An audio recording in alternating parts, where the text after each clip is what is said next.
You too. Tell us your names. I'm Brandy. This is Jacob and Rachel. And you're from this area. We're from Dalton. Okay, wonderful. And the story is about... My son Jacob. Right, that's you. Mm-hmm. How old are you, Jacob? 7, 7 years old. How old are you? 11. 11. Okay, wonderful. All right, so tell us the story. So both of my kids were vaccinated like normal. I didn't notice anything right off the bat with my daughter. So when we had Jacob, we vaccinated him. He missed his 12-month appointment because I lost my insurance. And so when we got insurance back and he went back for his 15-month appointment, they did catch-up shots. Wait a minute. Help me understand, because I'm from Britain.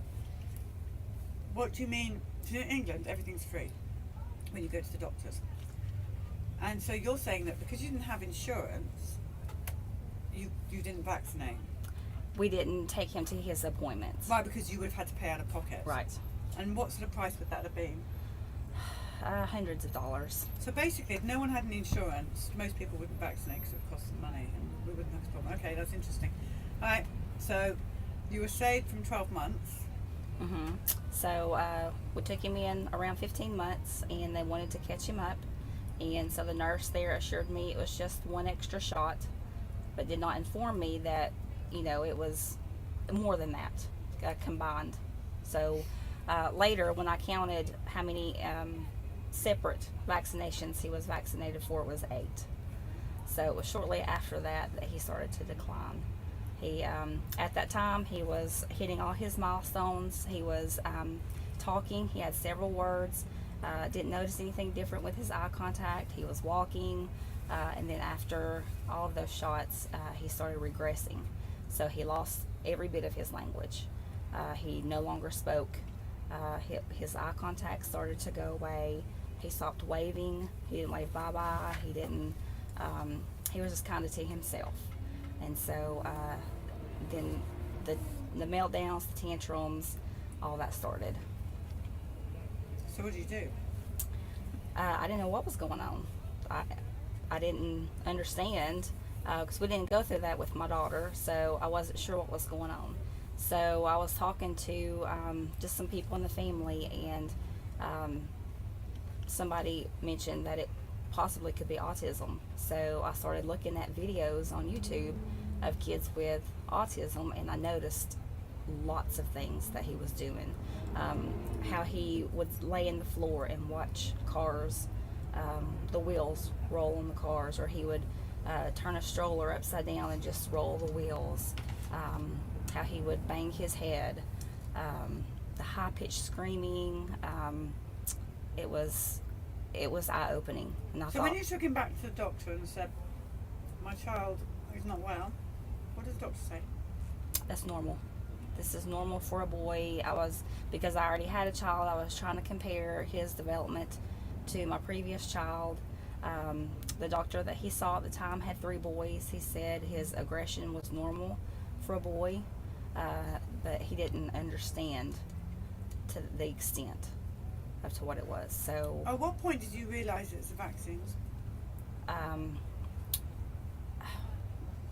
I knew right away that it was, because I noticed the difference. Or So he when you started brought that up regressing. with the doctor, listen, I think the vaccine's a problem, what did the doctor say then? It was not. Categorically it's not. Mhm. They're all in this together. Why would you say that? A good doctor would at least listen and say, let me look into this further, or Mhm. let's record this.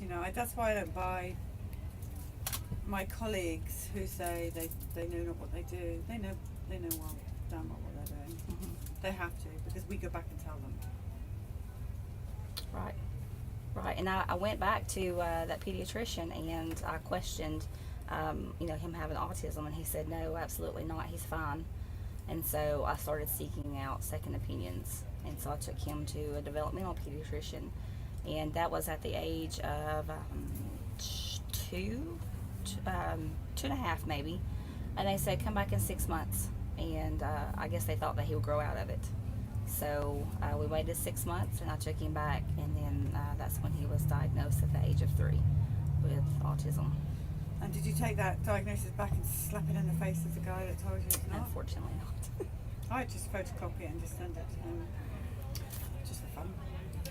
So now what? What are we going to do going forward? Let's have a chat with you. What are the things that you like to do more than anything else in the whole world? I like putting my cars. You like cars? Mhm. What kind of cars do you like? BMW. What'd you say? BMW. BMW? Oh my goodness. I like Mercedes, she says. I've never owned a Mercedes in my life. And what colour cars do you like? Such a girly question, isn't it? Blue. You like blue cars? Alright.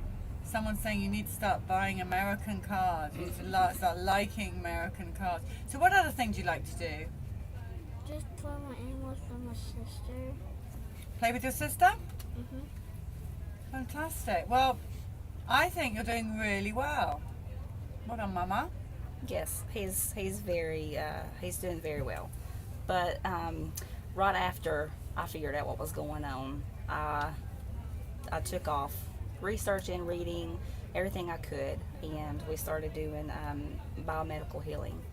And so we started doing the gluten-free, casein-free diet, and just giving him certain supplements, starting to heal the gut.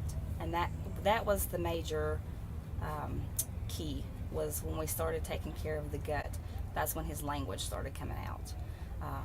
So we've trying to stay on that road.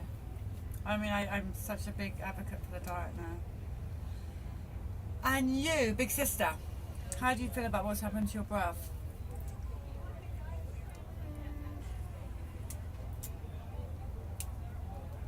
It's hard sometimes. Yeah. Yeah, It's hard. especially when he has his meltdowns. Yeah.